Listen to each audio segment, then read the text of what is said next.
You often hear inexperienced poker players say, I can't wait to move up where they respect my raises. implying once they move up to a level where everyone plays good poker like them, the game will become easy. But good poker is anything but easy. Good poker isn't tight aggressive or loose aggressive or any type of predetermined style at all. Good poker is amorphous, it's shape-shifting, it's fluid.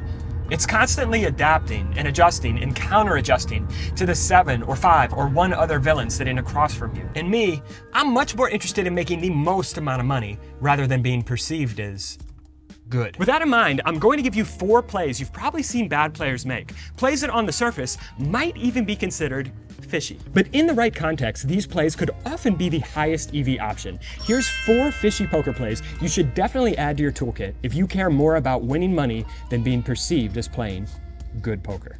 Fishy poker play number 1, donking or leading as the pre-flop caller. We should consider this play when there are fish in between us and the pre-flop raiser. We should probably not use this play when fish are behind the pre-flop raiser. Let's jump into a couple examples and provide some context. Here's when we should consider donking. Fish limps under the gun, a reg ISOs here, and we are going to call in the big blind with pocket 4s, bringing the fish limper along. Flop comes queen 9-4, pretty good for us. We flop bottom set here. If we check, in most cases, the fish is going to naturally check over to the pre-flop raiser, and the pre-flop raiser is not just going to be monkey stabbing into 2 other people here. Best case scenario, he's going to be betting some of the time, but a lot of the times this flop is just going to get checked through. What's going to happen if we get lucky? If the reg does have a good hand like ace queen or pocket kings, the reg is going to bet here. And now we are in a precarious situation. If we check raise here on this flop, we're going to be shutting the fish out. And what do fish like to do? They like to call. Well, if there's a bet and a check raise in front of them, we're going to be shutting the fish out, even if he has some draws here, even if he has some queen X, if he has hands like 9X or pocket 8s or something that would have called a bet, but are definitely folding to a check raise. We're shutting the fish out of the pot and not allowing him to make mistakes. And what player is going to make the most mistakes in this hand, the fish or the reg? Well, the fish is going to make the most amount of mistakes, and we want to give him a chance to make those huge mistakes. This is a spot we want to consider leading a lot of our strong hands, because what happens here is the fish is just going to call, and if the reg LOL folds sometimes with a hand like pocket 10s or pocket jacks or something like that, who cares? We are making most of our money from the fish, and it allows us to play pots against the weaker player who's going to make mistakes that earn us money. We should consider donking on the flop when the fish is in between us and the pre-flop raiser. Where we probably shouldn't be using this strategy, and where you see bad or fishy players use this, say a reg opens under the gun, now a fish calls in the field and we're in the big blind with pocket 4s. This is not a situation we should be donking. If we check here, the reg is going to be stabbing some of the time. He could be checking quite a bit because it is 3 ways. But if the reg stabs, well, it gives the fish a chance to call, just a small c-bet here. And when it checks to the fish here in position, in general, they're just going to be overstabbing way too much. And this allows us just to put in a big check raise and once again, play a pot against the fish without shutting them out. So a lot of good things can happen here when we check. If the reg bets, it gives the fish a chance to call, or we can put in a massive check raise. Or if the reg checks, it gives the fish a chance to stab. And either way, we can put in a massive check raise and play a big pot against the fish who's going to be making mistakes. So this is when we do not want to donk.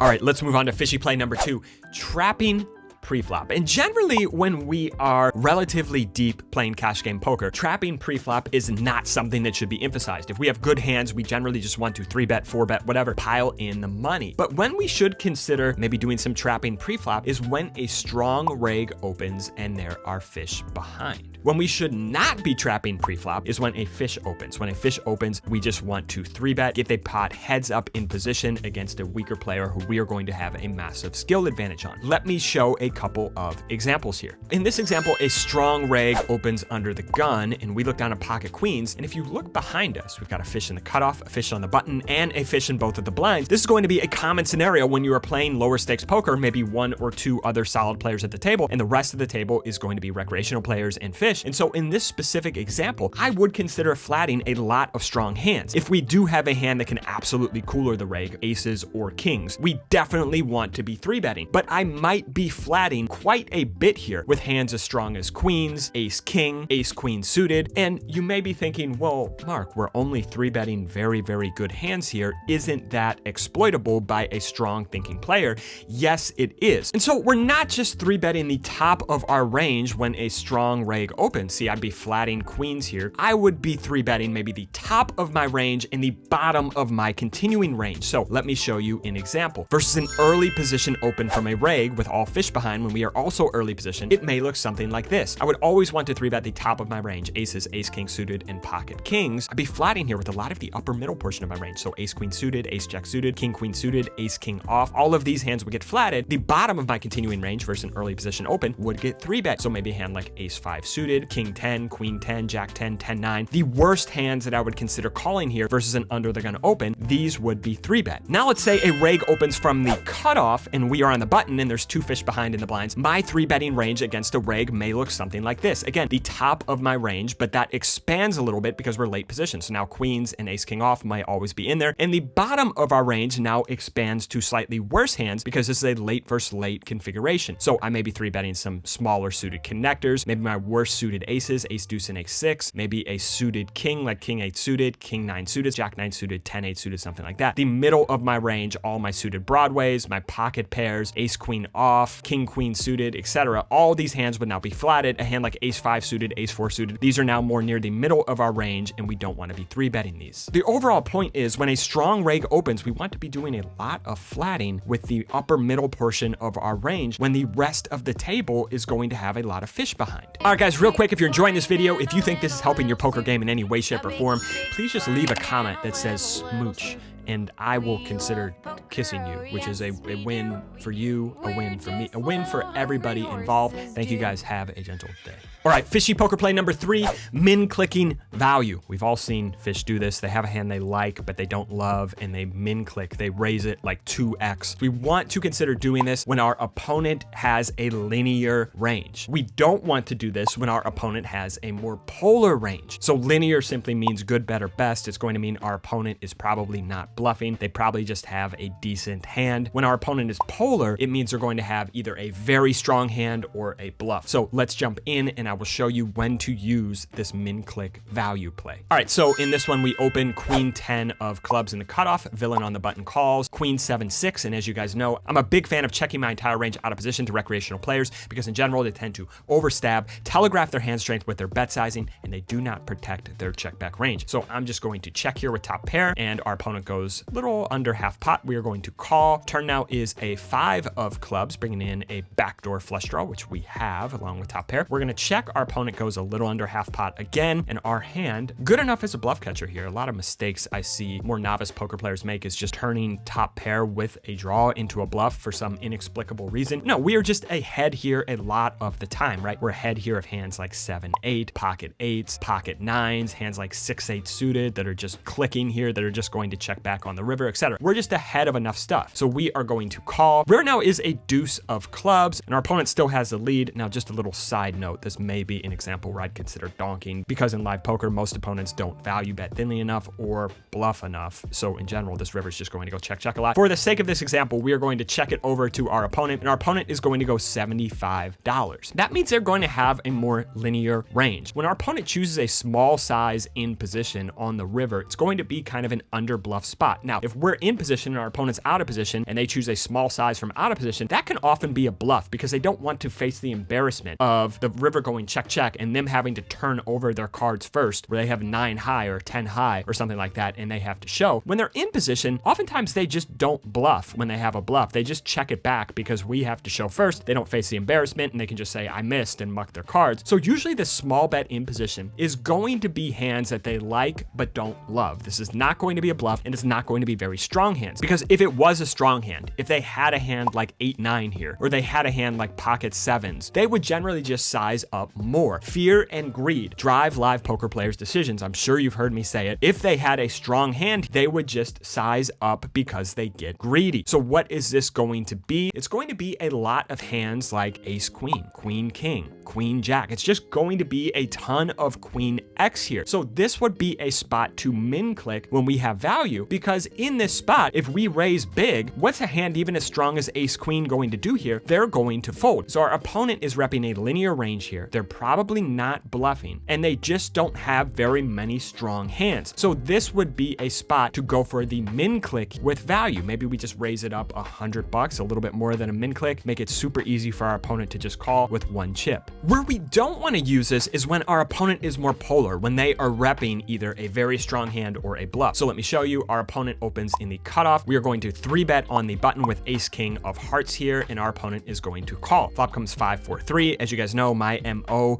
3-bet pots in position. I'm just range betting. I'm betting every single hand for a small size. This is no exception. I bet small. Our opponent calls. Turn is now a 10. And at this point in a late versus late configuration, I think ace high has a little bit of showdown value. We beat the ace high flush draws, the Broadway flush draws, hands like ace 6 for an open and straight draw. So we don't have a ton of showdown value here, but we do have a smidge. So I may check back with ace king high. Now the river is an offsuit king, and our opponent comes out and bets a little over half pot. This is not a spot where I would be min raising with value, because our opponent is repping a more polar range. If our opponent gets to this river with hands like king queen of spades or king jack of spades, even if they have a king here, they generally just check on this river to check call, because what hand did they put us on? Well, they put us on ace king when we 3-bet pre-flop, c-bet the flop, and check back the turn. So they're not going to come out and just monkey bet when they have a king here. Usually this bet is going to either represent a bluff, either a hand that completely missed, ace 6 of spades, or a relatively strong hand, king 10 of spades, or pocket tens, or something like that. So our opponent in this spot is either repping a very strong hand, like 2-pair plus, which we lose to with ace king, or they are repping a bluff, which obviously we beat with ace king. So min clicking here just doesn't accomplish a whole lot, because our opponent's range just does not have a lot of hands like single pair king X in it that's going to call a raise here in this spot. So if we have ace king of hearts here, not a spot to min click, we probably just want to call. And just a fun little bonus for you guys, if we do get here with a hand like ace queen of hearts that doesn't necessarily have showdown value, this is the spot we may want to min click. And you may be thinking, well, why are we min clicking against a polarized range? We didn't want to do that when we have value. Well, when we have a bluff here, the thing is, a lot of villains at these stakes will just come out and monkey bet on the river when they have a hand like pocket sixes or 5-6, because they don't know what to do. Now, this isn't going to be a king at a high frequency. It's not going to be a 10 at a high frequency, but it's going to be a lot of weaker hands that they're just monkey bluffing with because they don't know what to do, and some stronger hands. So this may be a spot where we could just min click here to 320, 350, get our opponent to fold hands like 5-6, pocket sixes, pocket sevens that they're just inexplicably bluffing with. And then we just don't risk all that much. We don't lose all that much when our opponent actually shows up with a strong hand here like pocket tens or king 10 of spades. When they have a polarized range, the min click when bluffing is actually pretty